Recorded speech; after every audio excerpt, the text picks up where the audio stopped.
मैंने डिसाइड किया है मैं 6 जून सैटरडे सुबह दिल्ली आऊँगा। आप सब मुझे एयरपोर्ट पर मिलिए। हम सब मिलकर पार्लियामेंट स्ट्रीट पुलिस स्टेशन जाएंगे और वहाँ पर जंतर मंतर पर एक पीसफुल प्रोटेस्ट करने के लिए परमिशन मांगेंगे। दोस्तों, कॉकरोच जनता पार्टी 5 जून को प्रोटेस्ट करने वाली है दिल्ली के जंतर मंतर के ऊपर, जहां पर धर्मेंद्र प्रधान का रिजाइन मांग रहे हैं, ये जो कि एजुकेशन मिनिस्टर है, और उनके अंडर में नीट का पेपर लीक हो गया है, जिसकी वजह से अब यहां पर अभिजीत दीपके का कहना है कि भैया मैं यूएस छोड़ के इंडिया आ रहा हूं इस प्रोटेस्ट के अंदर शामिल होने के लिए। और इन्होंने ऑनलाइन ही लोगों को कहा है कि ज़्यादा से ज़्यादा आए जंतर मंतर के ऊपर, हम प्रोटेस्ट करने वाले हैं, जिसके लिए ये अब दिल्ली भी आ रहे हैं। दरअसल सीजेपी का कहना है कि नीट पेपर लीक हुआ एक, तो उसके बाद में सीबीएसई रिजल्ट के अंदर जो मार्किंग सिस्टम था उसके ऊपर भी सवाल उठाए जा रहे हैं, और इसी के साथ साथ सीयूईटी के अंदर जो टेक्निकल इशू आए हैं उसके ऊपर भी, एसएससी एग्जाम को लेकर भी कई सारी कंप्लेंट सामने आई है, जिसकी वजह से अब हम प्रोटेस्ट करने वाले हैं इन एजुकेशन मिनिस्टर के रिजाइन के लिए। दोस्तों, 4 धाम की यात्रा इस वक्त में पीक पर है और लोग अपने घर से निकले हुए हैं। लाखों श्रद्धालु इधर उधर पहुंच रहे हैं। कोई बद्रीनाथ जा रहा है, कोई केदारनाथ जा रहा है, कोई यमुनोत्री, कोई गंगोत्री, कोई हेमकुंड साहब भी जा रहा है। यहाँ पर अब इस यात्रा को टेम्परेरीली सस्पेंड कर दिया गया है। दरअसल कहा यह जा रहा है कि वहां पर भारी बारिश हो सकती है, ऑरेंज अलर्ट वहां पर जारी कर दिया गया है, जिसकी वजह से कहा गया है जो जहां पर है वो वहीं पर स्टे कर ले, क्योंकि जगह जगह पर जो भी चेक पोस्ट आते हैं फिर वहीं से ही उनको रोक दिया जाता है कि आप कहीं पीछे होटल ले लो या स्टे कर लो, क्योंकि वहाँ पे एरिया भी काफ़ी ऐसा है, मतलब रिमोट एरिया ही आप मान सकते हो कि मतलब अगर लैंडस्लाइड आई तो दिक्कत हो जाएगी, क्योंकि हमेशा बारिश में हमने देखा है कुछ ना कुछ होता ही रहता है, तो छोटी मोटी लैंडस्लाइड कुछ भी कर सकती है, जिसकी वजह से वहाँ पर रोक दी गई है ये यात्रा फिलहाल के लिए। लोगों को कहा गया है कि आप चाहे सोनप्रयाग में रुको, जोशीमठ में रुको, गोविंद घाट में रुको, या फिर उससे पहले कहीं भी जहाँ जगह मिल जाती है आप वहीं पर स्टे कर लो, ताकि ये यात्रा जैसे ही बारिश ख़त्म होती है तो दोबारा से चालू कर दी जा सकती है। और ये इस वजह से भी रोकी जा रही है क्योंकि जगह जगह पर मैसिव ट्रैफिक जाम भी लग रहा है, और गलती से कहीं पर लैंडस्लाइड हो जाती है तो और भी ज़्यादा बुरा हाल हो सकता है। अभी तो हुआ नहीं कुछ, तब इतना ज़्यादा ट्रैफिक जाम है, और जब हो जाएगा तो शायद गाड़ियाँ मोड़नी मुश्किल हो जाए। दोस्तों, पॉकेट मारी का स्किल सिर्फ पतले सुकड़े लड़कों में नहीं होता, जो हम देखते हैं कि भैया जेब कतरा सिर्फ वैसा ही होगा जो पतला सूखा सा होगा। ऐसी मोटी आंटियां भी जेब कतरी हो सकती हैं, क्योंकि यहाँ पर आंटी नहीं, आंटी की जेब काट ली, और इस स्किल के साथ में काटी है कि अगर कैमरा नहीं होता तो शायद कोई कह भी नहीं सकता था ये आंटी जेब कतरी है।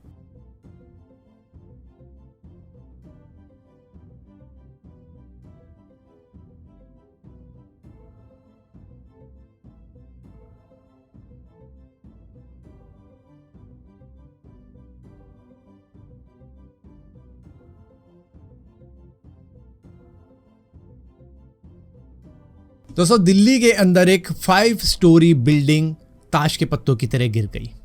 और इस बिल्डिंग के गिरने की वजह से 6 लोगों की जान चली गई। और यहाँ पर बिल्डर के ऊपर इल्ज़ाम लगाए ये जा रहे हैं कि मतलब बिल्डिंग तैयार हो रही थी, ऐसा नहीं है बिल्डिंग बन चुकी थी, कई सालों पुरानी बिल्डिंग थी, ऐसा भी नहीं है। बिल्डिंग बन रही थी, बिल्डिंग तैयार हो रही थी, और बिल्कुल न्यू बिल्डिंग थी वो, जो कि कुछ ऐसे गिरी है जैसे कि उसमें सीमेंट नहीं बल्कि रेता ही मिक्स करके बनाया गया है। क्योंकि बिल्डर अक्सर ऐसा करते हैं, पैसा बचाने के लिए कम सरिया लगाते, कम सीमेंट लगाते और अपना काफ़ी ज़्यादा पैसा बचाते हैं। हाँ, ऊपर से मलम पट्टी बिल्डिंग की कुछ ऐसे कर देते हैं जैसे कि आपको लगेगा यार क्या बढ़िया बिल्डिंग बनाई है, तो 5 स्टार होटल लग रहा है। तो इसी तरीके से लोगों को ठगते हैं बिल्डर, और यहाँ पर भी कुछ इसी तरीके की चीज़ें हुई, जिसके अंदर अब ये पाया जा रहा है कि वीक स्ट्रक्चर था, जिसकी वजह से बिल्डिंग गिरी। जो अनसेफ कंस्ट्रक्शन हुई उसके ऊपर भी अब खैर कार्रवाई होगी बिल्डर के ऊपर। फिलहाल के लिए इस बिल्डिंग के गिरने से 6 लोगों की जान जा चुकी है, जिसमें 3 इंजीनियर 2 डॉक्टर हैं, जो कि पास के ही एक चाय वाला या फिर मतलब कुछ था वहाँ पे जहाँ पर वो पार्टी कर रहे थे बैठ के, क्योंकि एक की जॉब लग गई थी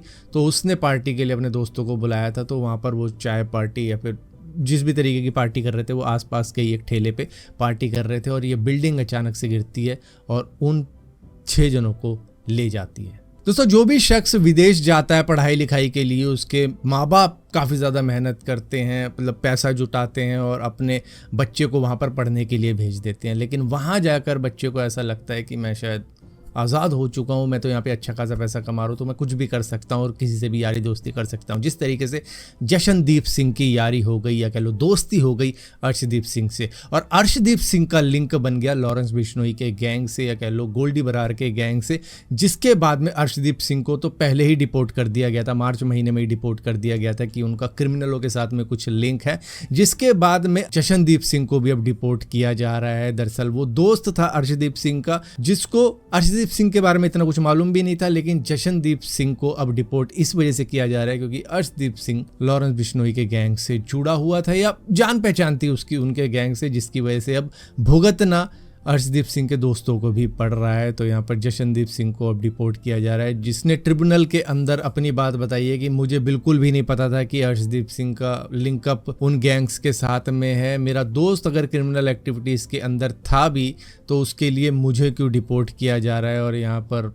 कहा यह जा रहा है कनाडा द्वारा कि भैया ऑर्गेनाइज क्राइम नेटवर्क चलता है यहाँ पे, जिसकी वजह से हम तो हर बंदे को डिपोर्ट करेंगे जो भी किसी क्रिमिनल के साथ में किसी भी तरीके से जुड़ा होगा। दोस्तों, मुंबई से अमृतसर जाने वाली ट्रेन के अंदर किस तरीके से रेलवे एम्प्लॉय एक रिजर्व सीट से नहीं उठा, जबकि बंदा कहता रहा कि ये मैंने बुक करवा रखी है, और उसने कंप्लेंट भी करी, उसने आरपीएफ भी बुला लिया, टीटी भी बुला लिया, किसी ने कोई कार्रवाई नहीं करी। उसने कहा कि भैया रेलवे एम्प्लॉय अपना ही बंदा है तो इसके ऊपर क्या ही कार्रवाई करें। उन्होंने उसको छोड़ दिया, जबकि उसने सीट तब भी नहीं छोड़ी और उल्टा ये कहने लगा कि बता अब बोल, अब कुछ है बोलना। फिलहाल के लिए तो ये लड़के ने कुछ किया नहीं किया वो अलग बात है, लेकिन ऐसा ही इंसिडेंट एलटीटी पटना एक्सप्रेस के अंदर हुआ था, जहां पर अब शख्स को इंसाफ मिल गया है जिसकी सीट एक रेलवे एम्प्लॉय ने ही हड़प रखी थी और वो उठ नहीं रहा था उस सीट से। वो उसने भी यही सेम चीज़ करी, उसने कंप्लेंट कर दी, कंप्लेंट नंबर उसके पास में आ गया, लेकिन फिर भी कोई भी कार्रवाई नहीं हुई। इसके बाद में वो गया कंज्यूमर कोर्ट और कंज्यूमर कोर्ट ने दे दिया उसे इंसाफ। 20,000 रुपये कंपनसेशन के मिलेंगे उसको, और इसी के साथ साथ 1,800 रुपये जो टिकट के पैसे थे वो भी दिए जाएंगे, और इसी के साथ साथ 8% का एनुअल इंटरेस्ट भी लगाया गया है उस टिकट के ऊपर। 15,000 रुपये लिटिगेशन कॉस्ट भी लगाई गई है, और इसी के साथ साथ ये भी कहा गया है कंज्यूमर कोर्ट द्वारा कि 60 दिन के अंदर अंदर अगर रेलवे इस बंदे को पैसा नहीं देती है तो 10% का एनुअल इंटरेस्ट लगा दिया जाएगा, जो 8% से बढ़कर 10% हो जाएगा। सो यहाँ पर बात यह है कि चाहे रेलवे का कितना ही बड़ा एम्प्लॉय बैठा हो उस सीट पे, अगर आप कंप्लेंट करते हो और कोई भी कार्रवाई नहीं करता है रेलवे, तो आप कंज्यूमर कोर्ट में जाके इतना फाइन लगा सकते हो रेलवे के ऊपर कि आपका जो 1,800 रुपये का टिकट है वो भी आपको 30 से 40,000 रुपये दिलवा सकता है।